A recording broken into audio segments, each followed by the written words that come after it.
ዩናይትድ በፕሪሚየር ሊጉ በ20ኛ ሳምንት ሊድስ ዩናይትድን ከሜዳ ውጪ ተጉዘው ይገጥማል። ምንም አይነት ከጉዳት የተመለሰ ተጫዋች አይኖርም። ዩናይትዶች ይህንን ጨዋታ በምን አይነት መልኩ ሊያከናውኑ ይችላሉ? ሩበን አሞሪም 3-4-3 ወይ ደግሞ 4-2-3-1 አሰላለፍ ይጠቀማሉ? የትኛው እንደሆነ እርግጥ አይደለም። ሩበን አሞሪም ሊድስ ዩናይትድን እንዴት ሊያቆሙ ይችላሉ? ሊድስ ዩናይትድ ካለፉት 6 የፕሪሚየር ሊግ ጨዋታ 6ቱንም አልተሸነፉም። ከዛ በተጨማሪ ደግሞ ከ7 ጨዋታዎች እንግዲህ 6 ተከታታይ ጨዋታ ላይ ጎል ያስቆጠረው አቲ ካልቨርት ሉዊንን የዩናይትድ ተከላካይ ጋር ምን አይነት ግንኙነት ሊኖረው ይችላል? ሩበን አሞሪም ጋዜጣ መግለጫ ሰጥቷል። ስለ ጨዋታው የተወሰነ ሀሳቦችን ሼር እንደራረግ። ለዚህ ቻናል ግን አዲስ ከሆኑ ሰብስክራይብ ማድረግ እንዳይረሳ። ወደ ቪዲዮ እንሂድ።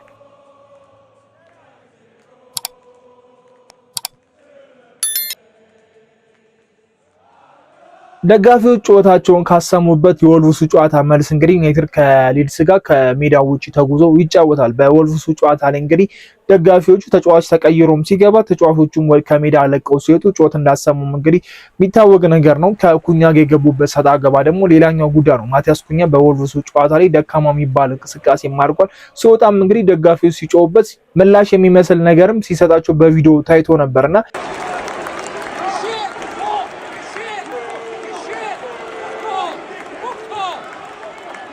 አሁን ላይ ዩናይትድ ተገማች ቡድን አይደለም። የትኛውን ቲም ያሸንፋል፣ ከየትኛው ጋር አቻ ይወጣል፣ ይሸነፋል የሚለው ነገር ግራ አጋቢ ደረጃ ላይ ደርሷልና በፕሪሚየር ሊጉ ላይ ያሉ ቲሞች ዩናይትድን እየረዱትም ይመስላል።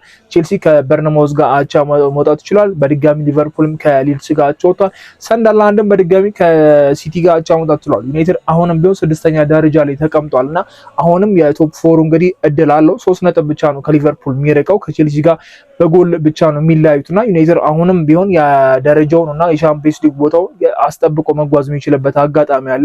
እንደ ጣልናቸው ፖይንቶች ቢሆን ኖሮ ዩናይትድ እዚህ ደረጃ ላይ መቀመጡ ራሱ በጣም ነው የሚገርመው። ሊጉ ተደጋጋሚ ነጥብ የሚጣልበት ሊግ መሆኑና አንድ ቲም ብቻ እያሸነፈ የሚጓዝበት ሊግ አለመሆኑ ትንሽ ለዩናይትድ ጠቅሞታል ብዬ አስባለሁ። ተያይዞ እንግዲህ ሊቨርፑልም ቼልሲም ሰንደርላንድም ነጥብ እየጣሉ ስለሆነ አሁን ላይ ዩናይትድ ያለበት ፖይንት ጥሩ የሚባል ፖይንት ነው። ለቶፕ ፎሩ የሚያቀርበው ነው። ምናልባት የሚያሸንፍ ከሆነና ሌሎቹ ነጥብ የሚጥሉ ከሆነ ደረጃውን ማሻሻል የሚችልበት አጋጣሚ አለ። ቼልሲ ከሲቲ ጋር መሆኑን ተከትሎ ከሲቲ ያለው አሁን ላይ ሲቲ እና ቼልሲ ስናመዳድር ሲቲ የማሸነፍ እድል ስላለው ምናልባት 4ኛ ላይ እንኳን ባይቀመጥ 5ኛ ደረጃ ላይ መቀመጥ እድል አለውና ዩናይትድ የሊድስን ጨዋታ በምን አይነት መልኩ ሊያሸንፍ ይችላል?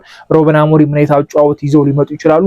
እሱ ግራ አጋቢ ነው። የሩበን አሞሪምን አጫወት መገመት በሰዓት ላይ በጣም ከብዷል። ለአሰልጣኞችም ለደጋፊም ወጥ የሆነ አቋም የላቸውም። በኒካስትሉ ጨዋታ ላይ ኤዲሃውን ግራ እስከሚያጋቡ ድረስ የሚገርም አጫወትን ይዞ መጥቶ በ4 ተከላካይ ጥሩ የሚባል እንቅስቃሴን አሳይቶ ነበር። ከዛ የወልቭስ ጨዋታ ላይ ስንመለስ ደግሞ ያ 3-4-3 አሰላለፋቸው የሚወዱትን አሰላለፍ ተግብረውት ነበርና ያ አሰላለፍ አልሰራላቸውም። በኒካስትሉ ጨዋታ ላይ ጥሩ ፐርፎርም ያደረገውን ፓትሪክ ዶርጉን በግራ በኩል ማድረጋቸው የብዙ የዩናይትድ ደጋፊዎችን ያበሳጨና ልጁ ለምንድን ነው በቀኝ በኩል ጥሩ ሆኖ ጎልም አስቆጥሮ ያለውን ፐርፎርማንስ እንዲቀጥል ያላደረገው የብዙዎች ጥያቄ ነበር። ሩበን አሞሪም በዚህኛው ጨዋታ ምን ሊያሳዩ ይችላሉ?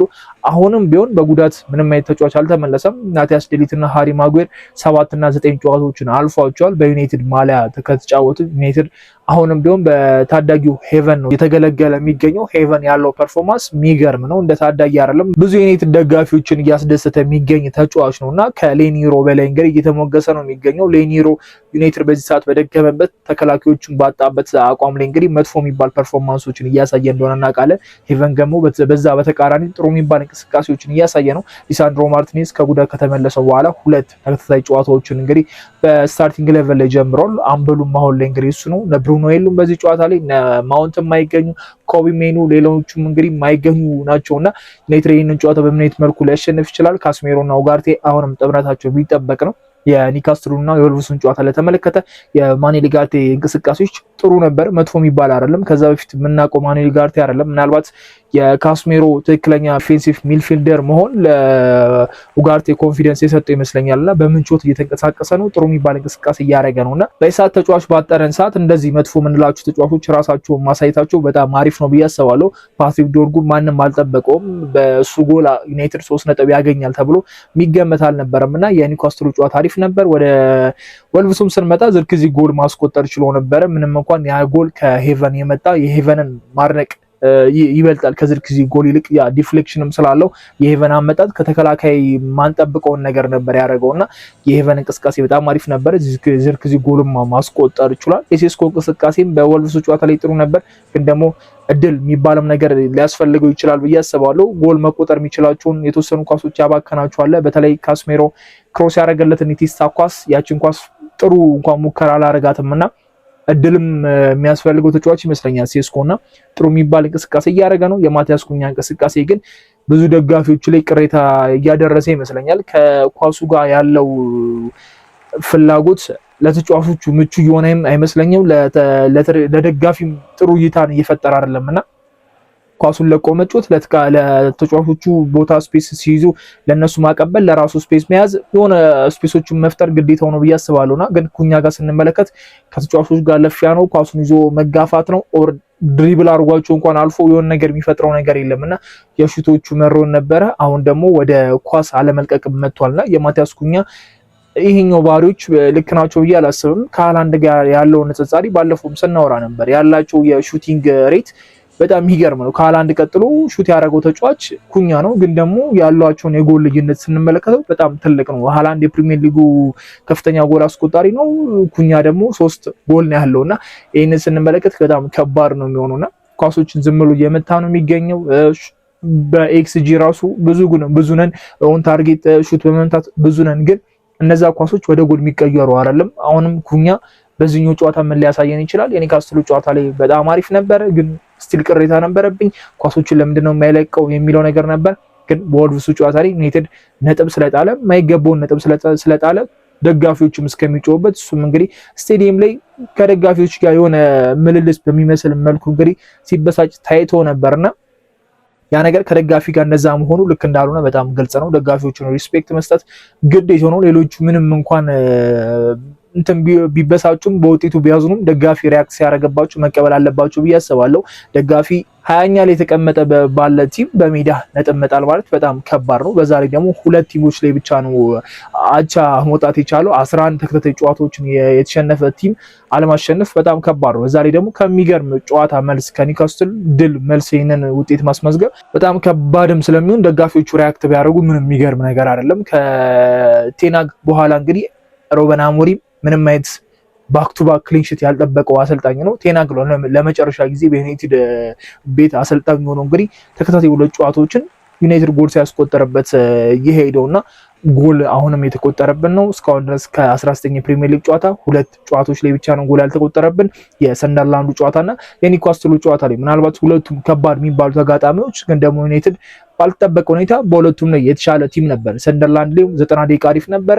ኒውካስትል ላይ ስንመጣ ደግሞ የመጀመሪያው ፈርስት ሃፍ ላይ ጥሩ ነበር፣ ሰከንድ ሃፍ ላይ ደግሞ በመከላከሉም አሪፍ ነበርና ሁለቱም አይጠበቅን ቲሞች ላይ ክሊንሺት ጠብቋል። ሌሎቹ ላይ ግን ክሊንሺት ሳይጠበቅ እንግዲህ እስካሁን ተጉዟል። ሴኒ ላመንስ ጥሩ በረኛ እንደሆነ ሁላችንም እናውቃለን። ምንም ምንክደው ነገር አይደለም። ወልቭስ ላይ ዩናይትድ ከፍተኛ አሁን ከነበረው ቅሌት ሞር እንዳይበዛበት ያዳነው እሱ ነው ብዬ መናገር እችላለሁ። ያንን ደብል ሴቭ እንዴት ሴቭ እንዳደረገው ራሱ ይገርመኛልና ምናልባት የዲሃ ትውስቶችን የሚያመጡ ነገሮች ነው ያደረገው። አርሰናል ላይ ምን ያህል ሴቮችን ሲያደርግ እንደነበር አይተናል። 3-1 ባሸነፍነው ጨዋታ ላይና የወልቭሱ ጨዋታ ላይ ተመሳሳይ ነገር አድርጓል ብዬ መናገር እችላለሁ። ሴኒ ላመንስ ጥሩ የሚባል በረኛ እንደሆነ ተደጋጋሚ እያሳየን ነው። የበርንማውዝ ጨዋታ 5ኛ ጎል እንዳይቆጠርብን ያደረገው መንገድ፣ የወልቭሱ ጨዋታ እዛው 2 የመተውበትን ጎል ሁለቱንም ሴቭ ያደረገበት መንገድ የሚገርም ነው እና ሴኒ ላመንስ ጥሩ በረኛ ሆኖ ግን የሁሉ ጎል እየተቆጠረብን ነው። ሄቨን ጥሩ ተከላካይ ሆኖ አሁንም ጎል እየተቆጠረብን ነው። ሊሳንድሮ ማርቲኔዝ ተመልሶም ጎል እየተቆጠረብን ነው። የሉክሾ እንቅስቃሴ በጣም አሪፍ ነው እያልን ጎል እየተቆጠረ ነውና ተከላካዩንም በረኛውንም እያደነቅን ጎሎች የሚቆጠሩብን መንገዶች ምናልባት የመሃል ሜዳ ተጫዋቾቻችን ሊሆኑ ይችላሉ ብለን እናስብ እንችላለን። ከስተት የሚመጡ ጎሎች ናቸው ልንል እንችላለን። እሱ በጣም ግልጽ ነው። የወልቭሱ ጨዋታ ላይ የዝርክዚ ኳሱን ማውጣት አለመቻል ይመስለኛል። ኳሱን ወዴት እንደመታው ግልጽ አይደለም። ያንን ቴስታ ወደኋላ ነበር የመታውና ኦልሞስት አሲስት አድርጎላቸው ነው ያ ነገር ወደ ጎል የተቀየረው። ኢንዲቪጁዋሊ አንዳንድ ስህተት የሚሰሩ ተጫዋቾች አሉ፣ እሱ በጣም ግልጽ ነው። ግን ደግሞ የኋላ መስመራችንን በጣም መጥፎ የሚባል አይደለም። የማጥቃት ሂደታችን አሁንም እነሱ እነ ብራይን ቤሞ እነ ብሩኖ ሳይኖሩ የሆነ በተሻለ መልኩ እያጠቃን ነው፣ በተሻለ መልኩ ኳሶችን እየሞከርን ነው። ግን አሁንም ወደ ጎል የመቀየር እድላችን በጣም ጠባብ ነው። ሴስኮ በሰዓት ላይ የሚያስፈልገን ታይም ነው። ጎል ማስቆጠር ግዴታው ነው ብዬ አስባለሁ። እንደ አጥቂ ጎል ይጠበቅበታል። ከመጮት ባሻገር ጎሎችን ማስቆጠር ለአጥቂ ሞር ኮንፊደንስ ይሰጣል ብዬ አስባለሁና ምናልባት አንድ ጎል ሁለት ጎል ማስቆጠሩ ለሴስኮ ኮንፊደንስ የሚመልስለት ይመስለኛል። ከሰንደርላንዱ ጨዋታ በኋላ እንግዲህ ሴስኮ እስካሁን ድረስ ጎል ማስቆጠር አልቻለም እና መሀል ላይ ጉዳት እንደነበረበት በጣም ግልጽ ነው። ግን ደግሞ አሁን ብዙም የዩናይትድ ደጋፊ ሊረዱት የሚችልበት ታይም አይመስለኝም። ካለው የቡድኑ ደካማ እንቅስቃሴ ጎል ማባከናችን አንጻር ሴስኮን የሚረዳ ደጋፊ ማግኘት በጣም ከባድ ነው። ኢንዲቪጁዋሊ ግን እንደኔ ሴስኮ አሁንም ቢሆን የተሻለ ተጫዋች እንደሆነ አምናለሁ። በዚህኛው ጨዋታ ምን ሊያሳዩ ይችላሉ ሌላ ተጠባቂ ነገር ነው። ሊድስ እንግዲህ ካለፉት 6 የፕሪሚየር ሊግ ጨዋታ 6ቱንም ያልተሸነፈ ቲሙ ከ6ቱ ደግሞ ከባባር ቲሞች ናቸው። ቼልሲን እንግዲህ 3-1 ማሸነፍ ችሏል። ከሊቨርፑል ጋር ደርሶ መልስ እንግዲህ አቻ ተለያይቷል። በመጀመሪያው 3 ጎል እንግዲህ ሊቨርፑል ላይ ማስቆጠር ችሏል። ቫን ዳይክ ኮናቴ ያሉበት የመሃል ሜዳ ጥምረት ላይ እንግዲህ 3 ጎል አስቆጠሩ። 3-3 ነው የተለያዩት። በዚህ በኩል ሰንደርላንድንም ነጥብ ማስጣል ችሏል። ክሪስታል ፓላስ አለ፣ ቤንፎርድ አለ። እነዚህ ቲሞች ቀላል አይደለም። ከዩናይትድ ጋር ያላቸው ግንኙነቶች ዩናይትድ ከነዚህ ቲሞች ጋር ተቸግሮ ነበር። ቼልሲም ቢያሸነፍም ካስሜሮ በቀይ ከወጣ በኋላ የተወሰነ ተቸግሮ ነበር። ሊቨርፑል የተወሰነ የበላይነት ነበር። ከዛ ጎል ማስቆጠር ችለን ነበር፣ አሪፍ ነበር። ሰንደርላንድ ላይ ስንመጣ የተሻለ ጨዋታ ነበር። ቤንፎርድ ግን አሸንፎናል፣ አይተነዋል። ክሪስታል ፓላስ ምንም እንኳን 2-1 ብናሸንፈው ጥሩ የሚባል ጨዋታ አልነበረም። ምናልባት ካምባክ የሰራንበት ያ ነው ጥሩ የሚባለው ጨዋታ። ሮበን አሞሪም ተቸግሮ ማሸነፍ ይችላል የተባለበት ጨዋታና ፓላስን በሜዳው ሄደን ማሸነፍ የመጀመሪያው ቲም ስለሆነ የሆነ ሊደነቅ ይችላል እንጂ የክሪስታል ፓላሱ ጨዋታ ጥሩ የሚባል እንዳልሆነ እናውቃለን። ሊድስ ጥሩ የሚባል እንቅስቃሴ ላይ ያለ ቲም ነው። የሊቨርፑል ጨዋታ ላይ በጣም አሪፍ እንቅስቃሴ አድርጓል። በዛ ላይ ደግሞ አጥቂያቸው ካልቨርት ሉዊን እንግዲህ ላለፉት 6 ተከታታይ ጨዋታ 6ቱ ላይ ጎል ማስቆጠር ችሎ ነበር። የሊቨርፑል ጨዋታ ላይ እንግዲህ 7ኛው ጨዋታ ነበር፣ ግን ከቤንች ተነስቶም ቢሆን ጎል አስቆጥሮ ኦፍሳይድ ተብሎበት ነው እንጂ ያቺ ጎል ብትቆጠር ለተከታታይ 7 ጨዋታ እንግዲህ ጎል ያስቆጠረ አጥቂ ነው የሚሆነውና 6ቱንም ጎል ግን ስንመለከት እዛው ፔናልቲ ቦክስ ውስጥ የተገኘ ኳስ ነችና ካልቨርት ሉዊን ከኤቨርተን በኋላ እንግዲህ ራሱን ያገኘበት ቲም ይመስላል። ሊድስ ከኛ ጋር ተያይዞ ነበር በሰመሩ ትራንስፈር ምናልባት ብዙ ተጫዋቾች ብዙ የአጥቂ መስመር እዛ ቦታ ከቨር ላይ ያደርጉ የሚችሉ ተጫዋቾች ከዩናይትድ ጋር ተያይዞ ነበር። ሲስኮን ከማስፈረማቸው በፊት ካልቨርት ሉዊን ብቻ አይደለም እነ ቫርዲንም ሰምተን ነበርና ዩናይትድ ላይ ምን አይነት አቋም ሊያሳይ ይችላል? ተመሳሳይ እነዛ ጎሎችን ሊደግም ይችላል። ወር ደግሞ ዩናይትድ እንደዚህ በሚፈሩ ጨዋታዎች ከፍተኛ አላርን ነጥብ ይጥላል ወይ ደግሞ ሊሸነፍ ይችላል በሚባሉ ጨዋታዎች ላይ ራሳቸውን ፕሩቭ ያደርጋሉ፣ ራሳቸውን ማሳየት ይችላሉ ብዬ አስባለሁ። ያልጠበቁ ጨዋታዎች ላይ ነጥብ ይዛሉ፣ የሚጠበቁ ጨዋታዎች ላይ ደግሞ ነጥብ ይጥላሉና የሊድሱ ጨዋታ ላይ እንደዚህ አይነት ነገር እጠብቃለሁ። ዩናይትድ ሳይጠበቅ በጥሩ ጨዋታ ሊያሸንፍ ይችላል ብዬ አስባለሁ። የሮበን አሞሪም ማጫወትም አሁንም ግልጽ አይደለም። የ4-2-3-1 ለኔ ተመራጭ ነው። ዶርጉን በዛ በኩል ማድረግ ዝርክዚ ጥሩ እንቅስቃሴ ያደርጋል ብዬ ተስፋ አደርጋለሁ። አማራጭም የለውም። በታዳጊ ከመጫወት በዝርክዚ መጫወት የተሻለ ነገር ነው። በአራት ተከላካይ መጫወት ለሊድስ አሁን ላለበት የማጥቃት ሂደት ሮበን አሞሪም እሱን ይመርጣሉ ብዬ አስባለሁ። እሱን ካልመረጡ በ3-4-3 ምን ታጫወት ልናይ እንችላለን፣ ምን ፐርፎርማንስ እናሳያለን የሚለው ነገር ተጠባቂ ነው። ተጫዋቾቻችን የጉዳት ዜና ለዩናይትድ በጣም መጥፎ ይመስለኛል። በተለይ የአፍሪካ ዋንጫውን ነበር እየፈራን የነበረው። እንዴት ነው አማድ ምቦሞና ማዝራይ ሳይኖሩ ምን ቀጥለው እያለን የብሩኖ መጎዳት ሰማን። ከብሩኖ መጎዳት ደግሞ ፕላስ የሜኑ እሱን ተክቶ ሊጫወት ይችላል ብለን የምናስበው ተጫዋች ተጎዳ። የማውንት ደግሞ መጎዳት ሌላ ሆኗልና አሁን ላይ ሮበን አሞሪም ላይ መፍረድም በጣም ከባድ ነው። ግን ደግሞ ሮበን አሞሪም ባሉት ተጫዋቾች ማሸነፍ የሚችላቸውን ጨዋታዎች ነው ጥሩ እየተጫወተ ነው እየተሸነፈ የሚገኙ እድሎችን አለመጠቀም ወይ ደግሞ አንድ ወጥ የሆነ ፎርሜሽን አለመጠቀም ይመስለኛል። አንዴ በአራት ተከላካይ ሲጫወት እናየዋለን፣ አንዴ በ3 ተከላካይ ይመጣልና ወጥ የሆነ ቲም ስለሌለው ወጥ የሆነ ቀያሪም ስለሌለው እሱ የሚያስፈራ ይመስለኛልና የሰንደርላንዱ የኒውካስትሉ ጨዋታ ላይ ማንንም ያስደነግጥ አይነት ቀያሪ ነበር ሲያደርግ የነበረው ነው። ካስሜሮ እና ሉክሾን እና ማርቲኔዝን ቀይሮ እና ማላሲያን ምንም አይነት ጨዋታ ሲያደርጉ የመጡ ተጫዋቾችን ነበር ሲያስገባ የነበረው። ባለፈው የወልቭሱ ጨዋታ ላይ እንግዲህ ምንም የመጀመሪያ ጌማቸውን ሊያደርጉ የሚችሉ ተጫዋቾችን ሲያስገባ ነበርና ያ እንደው ያሉ ተጫዋቾች እንደው ደክሟቸው ቢወጡ ይሻላል ብዬ አስባለሁ። ምንም እድል የሌላቸውን ተጫዋቾች ራሳቸውን ሊያሳዩ የማይችሉ ተጫዋቾችን ከማስገባት ኤፍኤ ካፕ አይደለም እየተጫወትን ያለ ነው፣ ካርሊንግ ካፕ አይደለም እየተጫወትን አይደለም፣ ወይ ዩናይትድ በሰፊ ልዩነት እየመራ አይደለም ይሄንን ጨዋታ የሚያደርገውና ታዳጊዎችን እድል መስጠት በዚህ ሰዓት ላይ አይደለም ብዬ አስባለሁ። ወይ ደግሞ ለታዳጊዎች እድል ከተሰጠ በጣም የመጨረሻ ሲሆን ነውና ዝርክዚን ከረፍት በፊት መቀየር አይኑ ጥሩ እንቅስቃሴ እያደረገ አልነበረም፣ ግን ደግሞ መታገስ ነበረበት። ቢያንስ 67 ላይ መቀየር የተሻለ ነበረ።